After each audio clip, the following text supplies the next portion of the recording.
Au sommaire de cette édition, le gouverneur de l'île d'Anjouan, une île de l'archipel des Comores, a dénoncé le résultat du référendum qui permet au président de se présenter pour un second mandat. Le premier tour de la présidentielle au Zimbabwe passé, l'opposition a revendiqué ce mardi la victoire de son candidat Nelson Chamisa.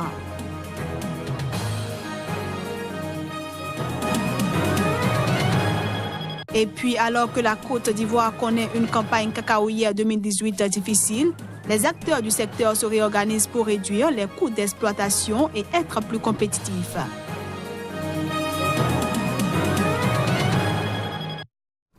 Voilà pour le sommaire. Bienvenue à tous. Tout juste acquitté par la Cour pénale internationale, l'ex-chef de guerre Jean-Pierre Bemba est revenu ce mercredi en République démocratique du Congo, 11 ans après avoir quitté le pays. Bemba est revenu à Kinshasa pour déposer dès jeudi sa candidature à l'élection prévue le 23 décembre pour désigner le successeur du président Joseph Kabila. Les Comoriens ont approuvé à une écrasante majorité de plus de 92% une réforme constitutionnelle très controversée qui permet au président de briguer un deuxième mandat consécutif et ce, selon les résultats officiels d'un référendum organisé ce lundi et boycotté par l'opposition. Le gouverneur de l'île d'Anjouan, une île de l'archipel des Comores, a dénoncé le résultat du référendum qui, à 92%, permet au président de se présenter pour un second mandat. La Constitution ne peut pas être adoptée dans la mesure où il n'y a pas eu de consultation nationale. Il n'y a pas eu de référendum qui dit son nom, un véritable référendum. Il y a eu, comme je vous disais, une consultation partisane, donc ils ont fait ce qu'ils ont voulu faire. On a tous été témoins de tout ce qui s'est passé dans le pays en juin en général, donc nous, on tient notre cap. L'opposition, qui a jugé le référendum illégal, a dénoncé un référendum fait sur mesure pour le président Azali Assoumani, un ancien putschiste élu en 2016 à la fonction suprême. La réforme plébiscitée lundi renforce ses pouvoirs en lui permettant de briguer 2 mandats de 5 ans consécutifs contre un seul actuellement. Le premier tour de la présidentielle au Zimbabwe passé, l'opposition a revendiqué ce mardi la victoire de son candidat Nelson Chamisa. Un haut responsable du mouvement pour le changement démocratique dit se baser sur les résultats des agents du parti. Les résultats officiels des élections présidentielles, législatives et municipales de lundi, qui se jouent essentiellement entre la ZANU-PF au pouvoir et le mouvement pour le changement démocratique, n'ont pas encore été annoncés.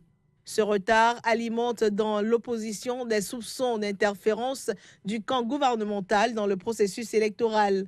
Pour l'opposition, la victoire lui revient. Nous protégerons ce vote. Le peuple du Zimbabwe a attendu si longtemps patiemment, a résisté à la tentation de recourir à des moyens illégaux et inconstitutionnels pour parvenir au changement.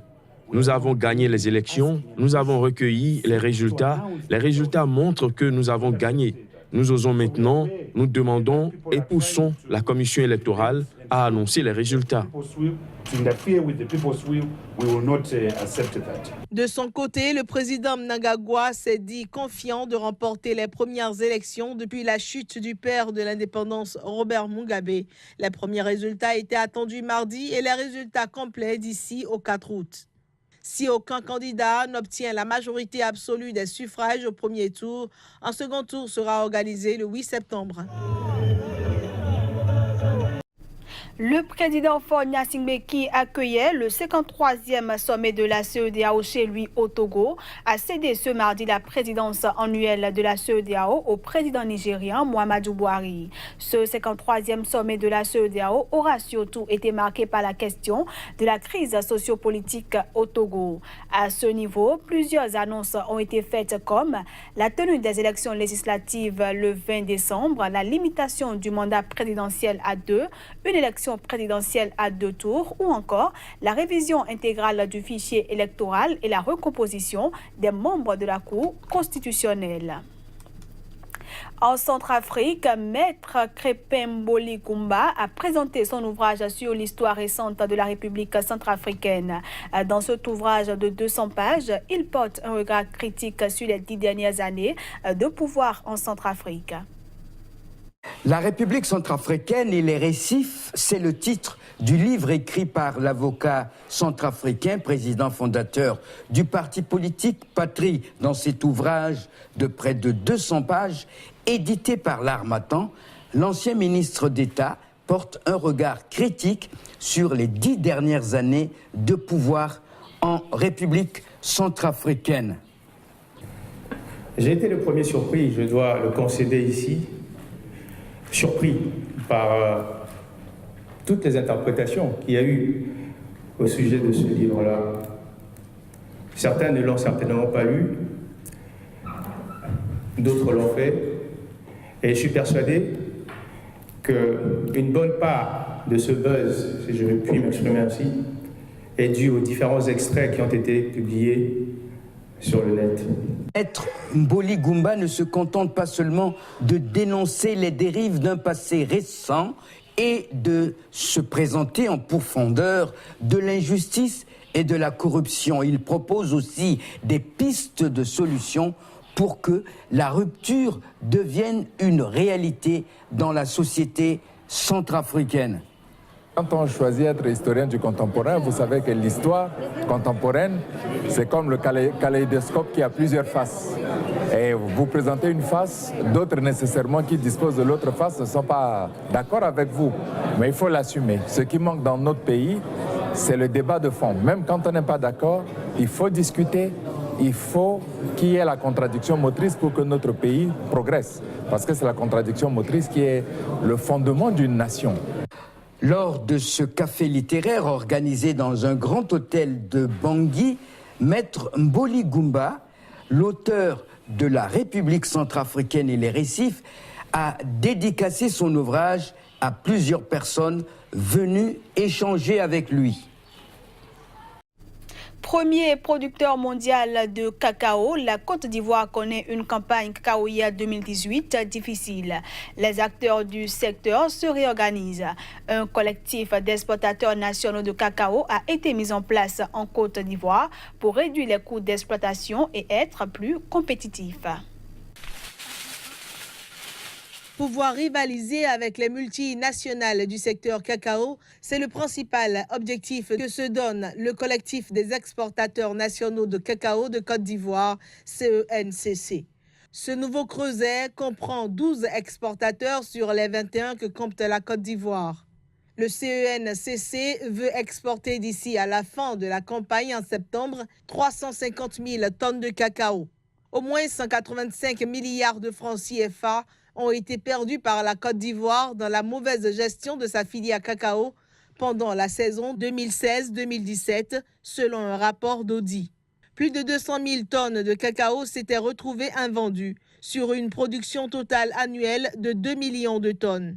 KPMG, une société d'audit, préconise dans son rapport commandé par le gouvernement ivoirien de réduire de plus de moitié le nombre d'exportateurs agréés par le CCC pour ne conserver que ceux qui ont les reins solides.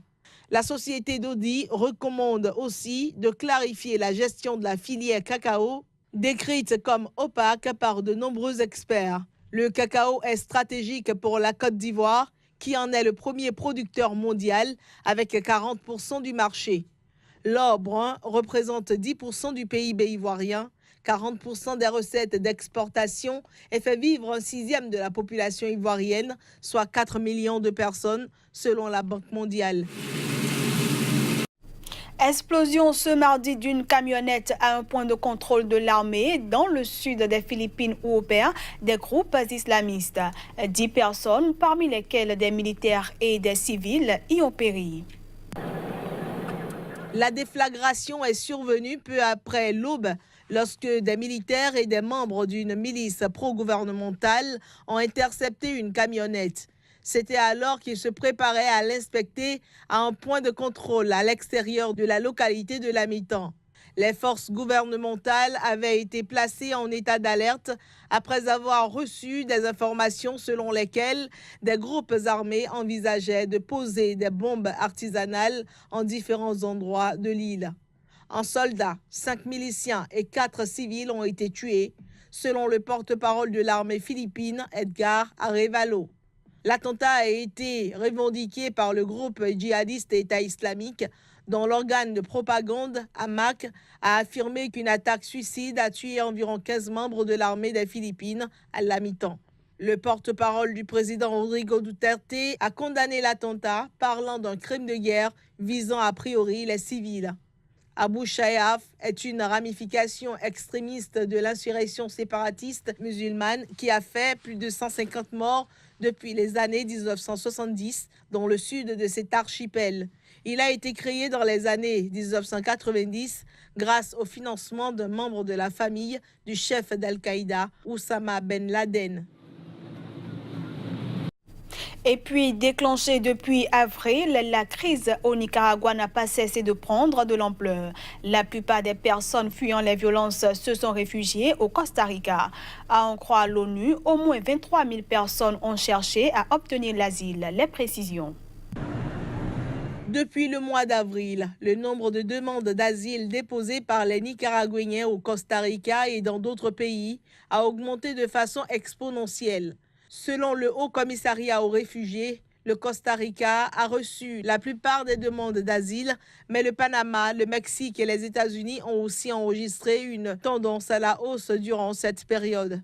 Actuellement, 200 demandes d'asile sont enregistrées chaque jour au Costa Rica, selon le HCR qui entend aider les autorités à porter ce chiffre à au moins 500.